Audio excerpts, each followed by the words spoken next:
Parade IPO untuk periode Februari 2024 ini masih berlanjut ya teman-teman. Kali ini perusahaan di bidang jasa higienitas dan sanitasi bersiap IPO dengan incaran dana sebesar 76,12 miliar.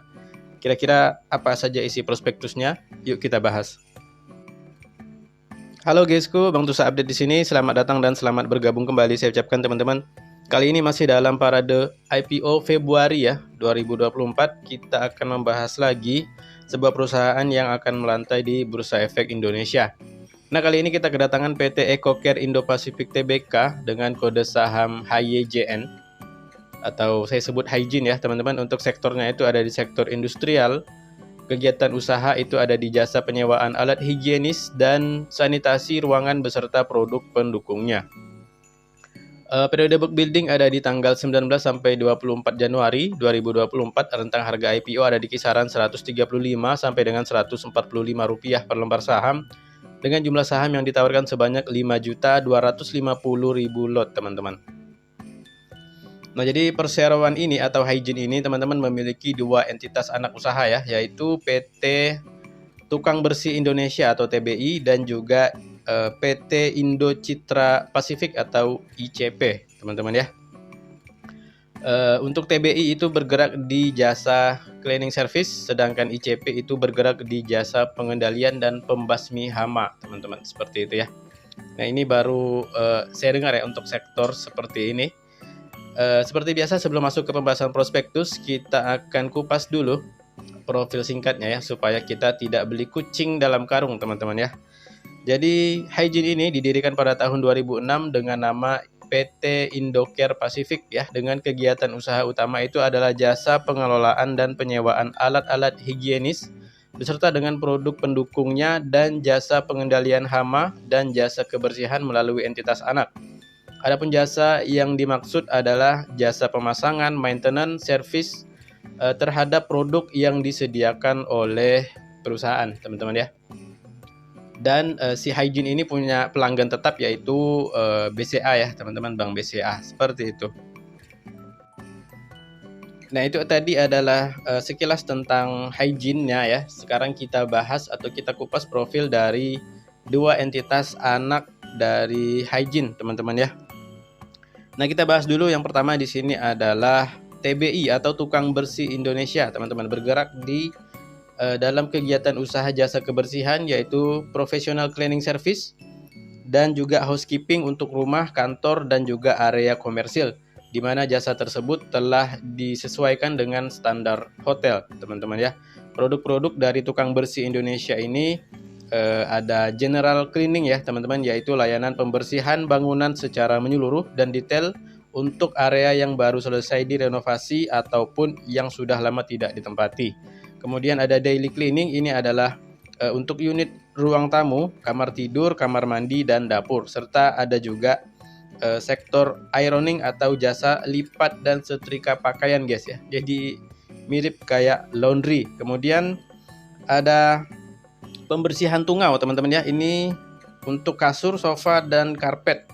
Kemudian ada special wash yaitu cuci karpet. Kemudian ada high risk cleaning, ini ada jasa pembersihan kaca gedung tinggi teman-teman. Kemudian ada marble polishing, itu pembersihan lantai marmer. Kemudian ada station cleaning atau jasa bersih-bersih gedung dengan kontrak jangka waktu tertentu teman-teman, yaitu adalah sedikit profil dan kegiatan usaha dari entitas anak yaitu Tukang Bersih Indonesia. Kemudian teman-teman kita bahas juga untuk profil singkat entitas anak lainnya yaitu PT ICP atau Indo Citra Pasifik ya. Ini bergerak di bidang jasa pengendalian dan pembasmi hama teman-teman. Untuk beberapa sektornya itu ada sektor perlindungan komersial, kemudian ada perlindungan tempat tinggal, perlindungan industri untuk pabrik-pabrik, kemudian ada sterilisasi atau jasa vlogging untuk mensterilkan suatu wilayah dari hama tertentu. Kemudian ada layanan desinfeksi untuk pembersihan bakteri dan virus di benda mati teman-teman ya. Kemudian untuk metode produk dari si ICP atau Indo Citra Pasifik ini itu ada metode hama umum ya, meliputi semut, kecoa, dan tikus. Kemudian ada hama rayap. Kemudian ada fumigasi atau pembasmian dengan bahan kimia teman-teman. Oke teman-teman, itu tadi adalah profil singkat dari EcoCare dan juga dua entitas anaknya ya teman-teman. Jadi bisa dibilang juga bahwa EcoCare ini sebagai perusahaan holding karena menaungi dua anak usahanya teman-teman. Seperti itu. Dan di bursa kita ini sudah ada saham dengan sektor sejenis ya seperti EcoCare ini. Ada King ya teman-teman. Saham King itu juga bergerak di penyedia produk-produk kebersihan dan juga jasa cleaning service-nya. Nah, kalau EcoCare ini dia ada satu usaha lagi yang tidak dimiliki kompetitor lainnya ya, kalau menurut saya, yaitu jasa pembasmi hama guys ya. Ini menurut saya di bursa masih jarang sekali, atau mungkin baru EcoCare yang punya layanan pembasmi hama ya. Mungkin teman-teman yang tahu silahkan share di kolom komentar ya teman-teman, seperti itu. Nah, seperti biasa kita akan kupas prospektusnya ya teman-teman, dari segi underwriter, struktur IPO, penggunaan dana IPO, laporan keuangan, valuasi, dan lain-lain.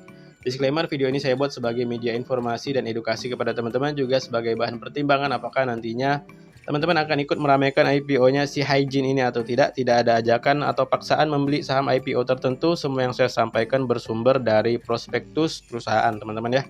Oke, langsung aja kita akan meluncur ke halaman prospektus dari Hygiene ini, teman-teman. Oke, teman-teman, kita lihat dulu di sini untuk indikasi jadwal IPO dari EcoCare ya. Di sini masa offering atau penawaran umumnya itu ada di tanggal 1 sampai dengan tanggal 5 Februari 2024 dan akan listing di Bursa Efek Indonesia pada tanggal 7 Februari 2024, teman-teman ya. Nah, untuk jadwal sementara yang saya lihat itu untuk tanggal 6 dan tanggal 7 ini akan ada beberapa saham IPO yang listing bersamaan, teman-teman. Seperti itu. Dan kemudian untuk EcoCare ini nantinya akan masuk ke dalam papan pengembangan ya, teman-teman. Jadi ARA dan ARB-nya itu ada di 35%, teman-teman. Nah, yang akan menjadi underwriter atau penjamin emisi efek dari EcoCare ini adalah PT KGI Sekuritas Indonesia ya, teman-teman. Nah, kita lihat untuk historis dan track record dari KGI Sekuritas ya teman-teman. Terakhir itu dia mengawal saham IPO Koka ya. Koka ini di hari pertamanya listing itu di menit-menit awal sempat hijau teman-teman ya. Jadi buat teman-teman yang IPO Hunter itu harusnya cuan ya di IPO-nya Koka yang dikawal KGI Sekuritas. Kemudian sebelum Koka dia mengawal saham IPO STRK teman-teman ya. STRK ini dia join ya dengan beberapa sekuritas dan berhasil 4 kali ARA untuk IPO STRK ya. Jadi untuk momen IPO Hunter ini KGI bagus ya teman-teman, tapi jangan disimpan terlalu lama ya, karena untuk STRK sekarang harganya sudah di 50 guys. Kemudian sebelum Koka dia mengawal FOLK ya. FOLK ini join juga dan berhasil ngasih cuan ya atau hijau untuk di hari listingnya teman-teman. Seperti itu. Kemudian sedikit lebih lama dia mengawal saham IPO DOOH ya, DOOH. Ini untuk IPO-nya berhasil ngasih cuan juga ya teman-teman untuk momen IPO Hunter.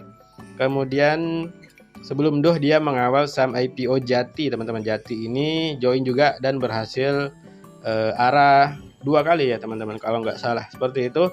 Kemudian dia juga sempat mengawal saham IPO Krep di tahun 2022.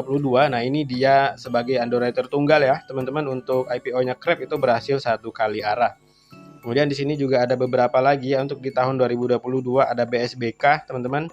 Itu join dan berhasil 2 kali ARA. Kemudian ada Dewi di tahun 2022 juga join dan berhasil 2 kali ARA. Kemudian sempat mengawal saham IPO ASA, berhasil 4 kali ARA teman-teman untuk IPO si ASA kemarin ya.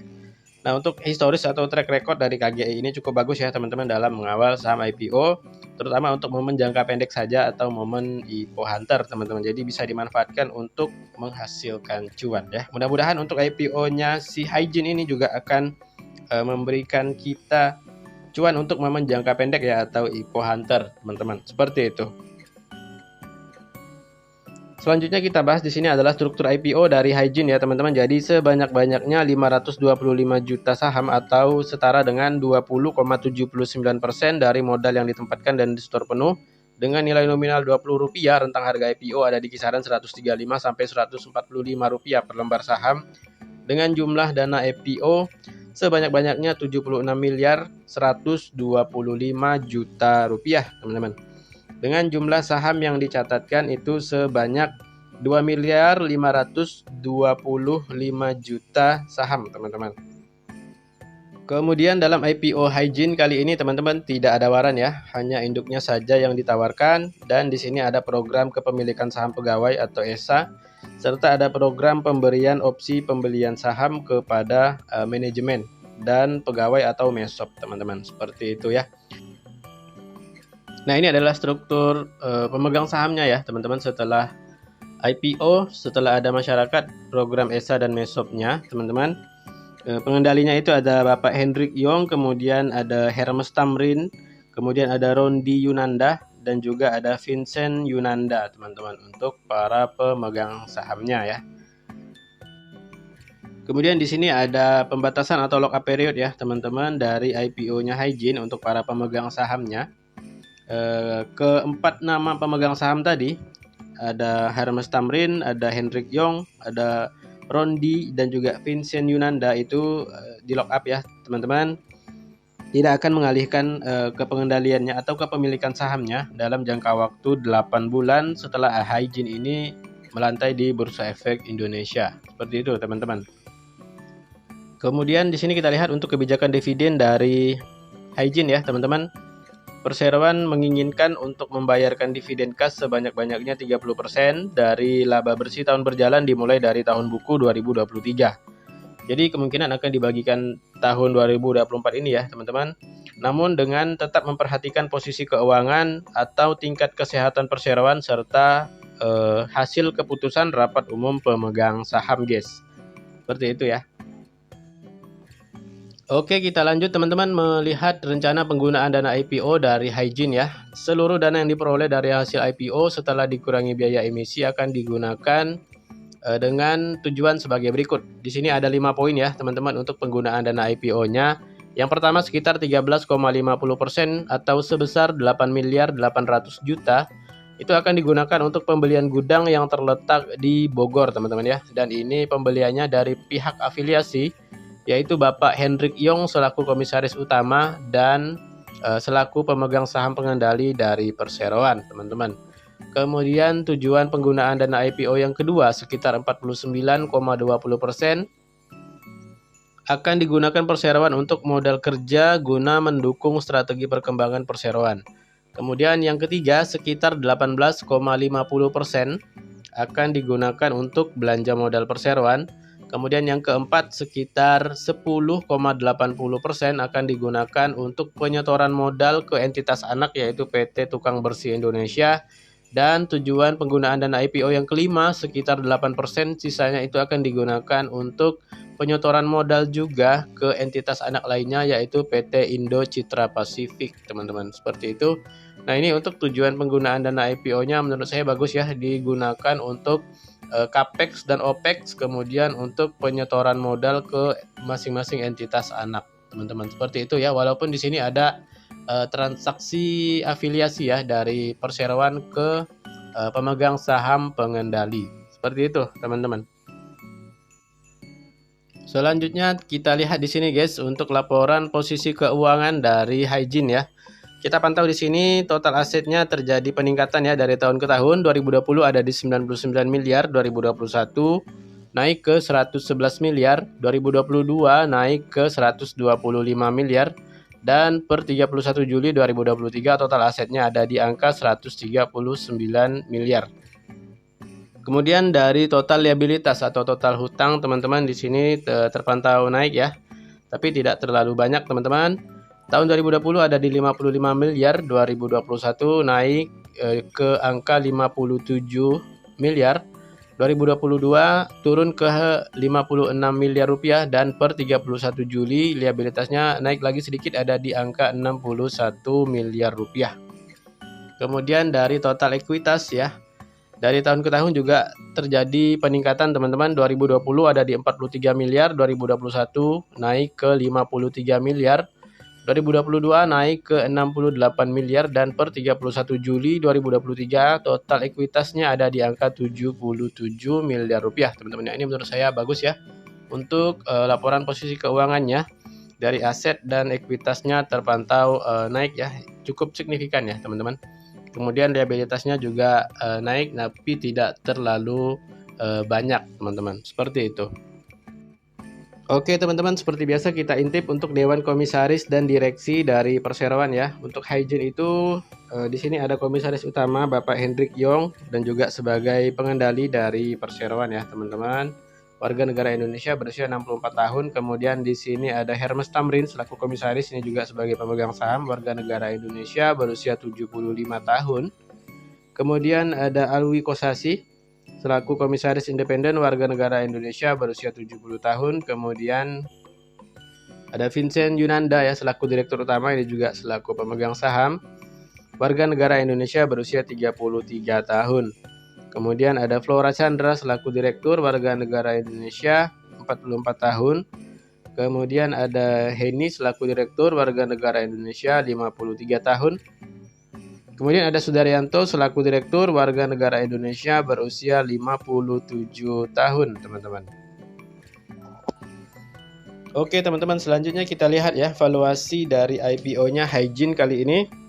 Potensi market cap-nya itu ada di kisaran 341 sampai dengan 366 miliar. Dengan price to earning atau PER itu ada di 17,4 kali sampai dengan 18,7 kali. Dan price to book value atau PBV-nya itu ada di angka 2,29 sampai dengan 2,38 kali, teman-teman. Nah, ini adalah valuasi dari IPO Hygiene.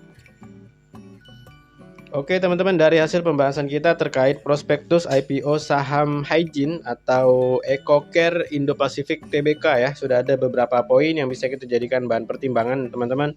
Yang pertama kita lihat di sini dari prospek bisnis dan sektor usahanya, ini menurut saya menarik ya, cukup menarik. Kompetitor di sektor sejenis ini masih sangat sedikit sekali ya, jadi masih bisa bersaing lah untuk si Hygiene ini di masa mendatang, teman-teman ya. Dan dia punya pelanggan tetap yaitu BBCA ya teman-teman, atau Bank BCA. Seperti itu. Kemudian kita lihat dari segi underwriter. Ini lumayan bagus ya dalam mengawal saham IPO. Ya, rata-rata itu hijau ya teman-teman, atau ngasih cuan untuk hari pertamanya listing untuk momen jangka pendek atau momen IPO. Seperti itu teman-teman ya. Kemudian dari segi penggunaan dana IPO ini menurut saya bagus juga ya, digunakan untuk CAPEX dan OPEX serta untuk penyetoran modal ke entitas anak. Walaupun di sini ada transaksi afiliasi ya dari perseroan ke pemegang saham pengendali. Seperti itu teman-teman. Kemudian terpantau di sini untuk laporan keuangannya cukup bagus ya, stabil dan terjadi peningkatan dari tahun ke tahun, teman-teman. Seperti itu. Kemudian dalam IPO Hygiene kali ini tidak ada waran ya yang ditawarkan, hanya induknya saja. Tetapi ada program ESA dan MESOP yang dikeluarkan atau yang diberikan kepada karyawan dan manajemen dari perseroan. Seperti itu teman-teman. Kemudian Hygiene berencana akan membagikan dividen dengan rasio 30% dari laba tahun 2023. Jadi kemungkinan akan dibagikan tahun ini ya, di 2024. Kemudian untuk valuasi dari IPO Hygiene kali ini teman-teman ditawarkan ke masyarakat dengan valuasi yang menurut saya itu masih cukup murah ya. Untuk harga IPO-nya, valuasinya untuk PBV itu ada di 2 kali. Ini menurut saya masih cukup murah lah untuk ukuran saham IPO. Seperti itu teman-teman. Nah, mungkin saya akan memanfaatkan ya IPO-nya Hygiene ini untuk menambah cuan teman-teman ya. Jadi saya akan ikut IPO-nya dalam rangka momen jangka pendek atau momen IPO hunter saja. Jadi cuan langsung dibungkus teman-teman ya. Seperti itu. Ini listingnya di tanggal 7 ya teman-teman. Jadi di tanggal 7 itu ada beberapa saham juga yang akan listing bersamaan di Februari 2024. Jadi buat teman-teman yang ikut banyak IPO, pastikan pantau marketnya. Yang kira-kira nggak kuat naik langsung di TP saja teman-teman. Seperti itu ya. Nah, mungkin cukup sekian pembahasan kita kali ini untuk IPO saham Hygiene. Mudah-mudahan apa yang saya sampaikan sedikit di sini bisa bermanfaat bagi teman-teman dan bisa menjadi bahan pertimbangan untuk langkah selanjutnya di IPO Hygiene teman-teman. Terima kasih atas segala perhatian dan mohon maaf atas segala kekurangan. Dan sampai bertemu kembali ke dalam pembahasan saham IPO selanjutnya.